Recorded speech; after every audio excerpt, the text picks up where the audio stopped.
Hi everyone, my name is Anya. I'm Hannah. And I'm Colleen. And we are graduate students from Lesley University studying special education. And this semester we're taking a class called Positive Behavior Support. Today we'll be having a discussion and covering various topics about the school to prison pipeline. So let's get started. The first thing we want to address is, what is the school to prison pipeline? The school to prison pipeline is a disturbing national trend in which children go from the public schools to juvenile and criminal justice systems.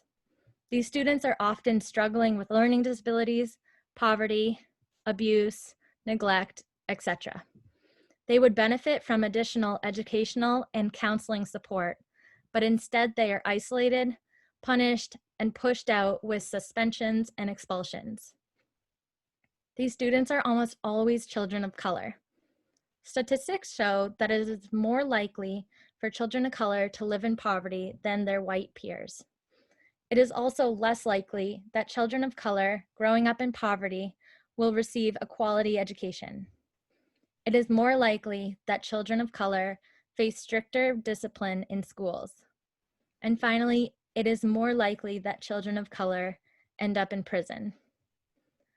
So the second part of this question is, why did the school to prison pipeline be expanded to call cradle to prison pipeline? And the reason is because of the statistics I just mentioned. Children are born into these statistics, and that's why we are saying it doesn't start in school, it starts when they're born. And that's where the word cradle to prison pipeline came from.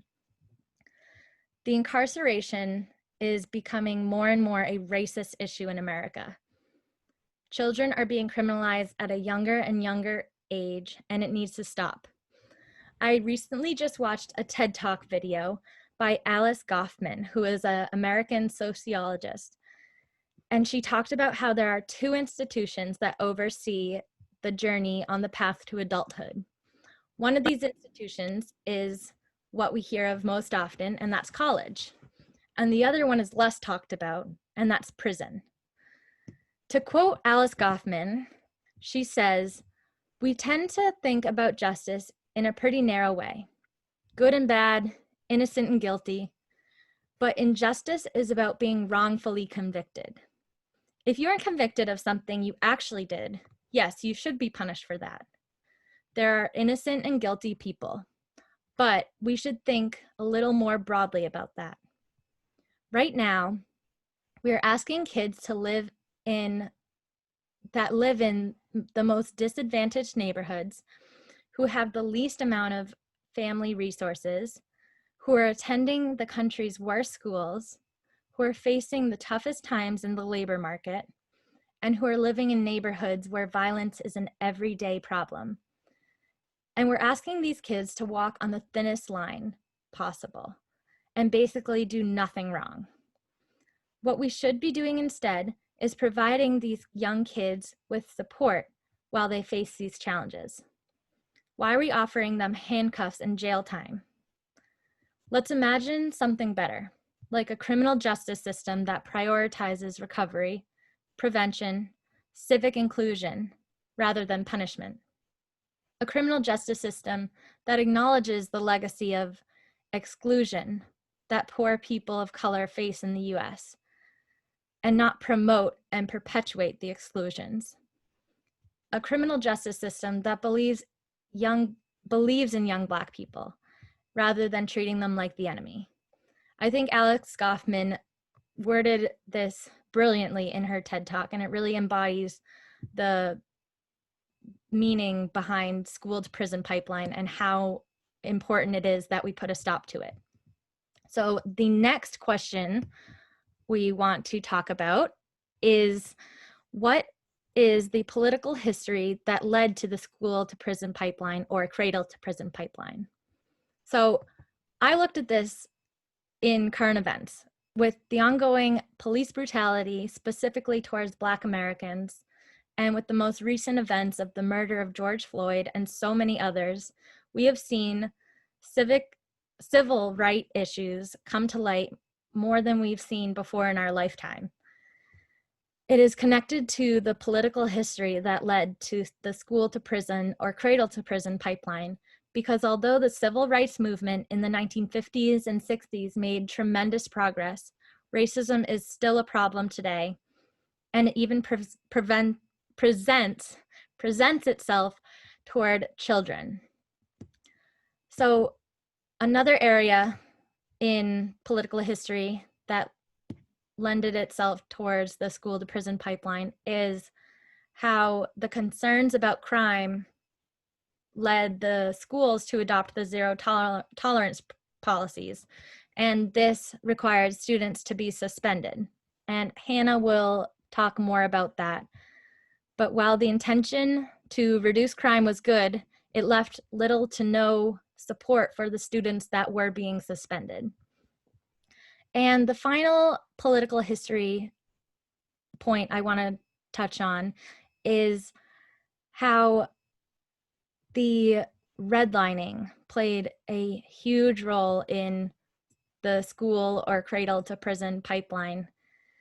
Redlining is the process by which banks and other institutions refuse to offer mortgages or offer worse rates to customers in certain neighborhoods based on their racial or ethnic composition. And this has contributed to systemic racism. People are redlined for failure, and it is important to acknowledge this so we can disrupt and dismantle this system. And Hannah is now going to speak about the next topic. So our next topic is, how does school discipline policies influence the student or cradle to prison pipeline? So as Anya mentioned before, in 1990, the zero tolerance school policy was implemented, and this policy criminalizes minor infractions of the school rules. And many times school police officers are used to enforce the criminalization of the students. And because of this, the rate of in-school arrests have gone up drastically, even for nonviolent offenses. And students of color are especially vulnerable when it comes to this trend. The rate of suspensions has also drastically increased over the years, and statistics show that in 1974, there were 1.7 million suspensions, but in the year 2000, there were 3.1 million. These suspensions or expulsions can push students down the cradle to prison pipeline and into juvenile systems. And once expelled, students lack the structure and coursework, which makes it harder for them to catch up academically. And then the next question is, how does this all impact students in different levels? So for many students, the cradle to prison pipeline begins with inadequate resources in public schools. This can be met because of many different things, such as over-enrollment, unqualified teachers, insufficient funding, and as a result, the rate of student disengagement rises drastically, which may result in dropouts and eventually the risk of incarcerations.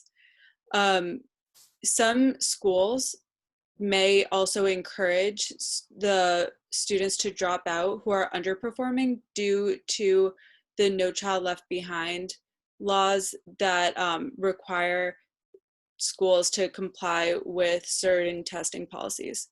Many students of color are also misidentified or classified in special education, and this leads to an overrepresentation of students of color in the special education system.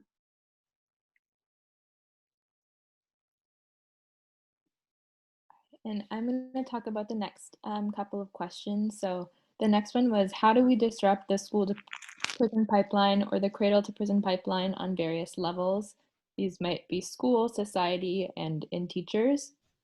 And one of the things that came to head in a lot of our readings and research was about having a seriously individualized approach to classroom management based in restorative practices. So restorative practices are really based in building trusting relationships by valuing student backgrounds and valuing student experiences and any challenges they might be experiencing in or outside of the classroom. And then understanding this banking concept of classroom management And the banking concept is essentially that every single time there's an instance of punishment or consequence, you are taking out of the bank of that student's stakes in the classroom. So for everything that you're taking out, you should be putting in some sort of positive reinforcement or some sort of rebuilding of that relationship to make sure that they continue to feel like they're an important aspect to the classroom community. And then holding the students to high expectations academically and behaviorally with the right support. So making sure that we understand student behaviors, maybe what their roots are, especially if behaviors or things that we're not used to do have like cultural origin, and being sure that we're aware of that. But and then also going back to the restorative practice, having students fix the relationships or come to an understanding with peers and teachers in order to move on together, while still making sure that everyone's needs are met. And a lot of the research that we saw revolved around restorative circles and having open discussions when possible to come to those understandings and fix the relationships when necessary.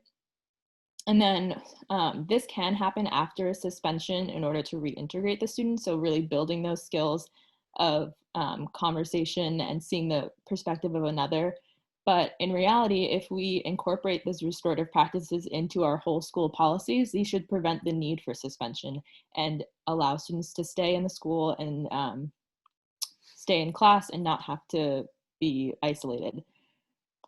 So then another thing that was mentioned in a lot of the research was teaching the behaviors that we wish to see and the reason behind it. So a lot of times students do deserve the explanation as to why we think that they're not meeting a certain expectation or that they need to change a behavior. And we owe those explanations to them, because it's the whole point is to build the understanding and to maintain the relationship that they can trust us and that we can hold them to those expectations. So some of the things that were mentioned were affective language and positive framing. So continuing to frame the work that we're doing academically or with peers in a positive way. And then also framing something that we want to see change with the behavior that we want to see with that affective language. So always promoting the positive behavior that we're hoping to see. And then another aspect in terms of society was having communities hold schools accountable. So realizing who has a voice in the school, like are the parents and families and the community involved, and do they have a say in the things that are happening in the school, and do they know what the students are learning, what they're working with, and or where are we at in becoming a partnership school. So one of the articles and the videos that we use, which was called On the Same Page, Families and Schools as Partners, it mentioned this quote that parents are the gardeners of the house, and we need to look at how we're supporting them in supporting their children. So an example would be the James Monroe Elementary School was handing out diplomas to parents who completed trainings, and other districts also created community groups of parents with like experiences. So another thing, going back to that aspect of teaching the behavior we wish to see, if we're hoping to have our parents involved in the work of our students and involved in our school life, we have to make sure that we are creating those opportunities for them. So some districts have created like working groups for parents or trainings for parents where parents can come into the classroom and sort of receive direction on how to support their child in their learning, or how to support them in these discussions on behaviors or expectations and things like that, which it's really giving voice to the parents and showing them how important they are to the school community and building that partnership school mindset.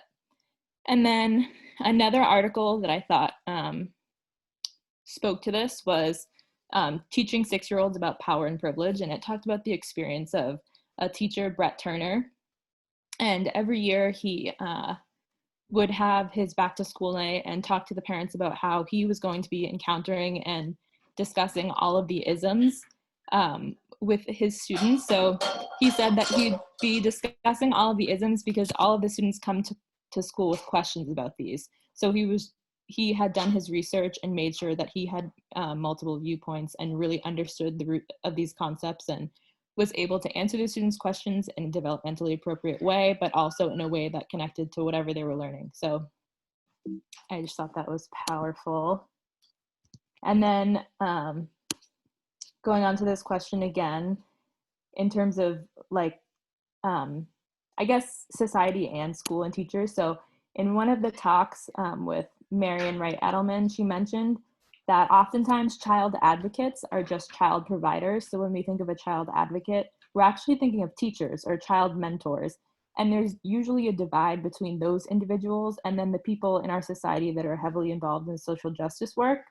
So the goal is to really create a channel between those two pieces to connect prominent social justice figures and our teachers and school administrators and anyone else involved really in the lives of the children, so that the people who are working most closely with the children can really be those social justice advocates and incorporate that work as well. And then part of this is reflecting on our own upbringing and centralizing social justice work and anti-racist work in our classrooms personally. So this might include requiring teachers to be trained in restorative practices or attending workshops on anti-racist teaching. And then another major part of this in terms of society was bridging the gap from the beginning. So both Anya and Hannah talked about how the cradle to prison pipeline starts at birth with a lot of the disadvantages that come from underfunding and redlining and different aspects of it. So Marian Edelman also mentioned how our elderly are provided Medicare, but what are we providing to our children? So there isn't necessarily a standard of care created by the government for children as they enter into the world, like we provide for our senior citizens. And why is that? And how is that already setting up students to enter something like the cradle to prison pipeline? And so they talked about Head Start programs and how they've shown to be so successful, but they're limited due to insufficient funding. And that is something that could definitely change on a societal level that could have a major impact.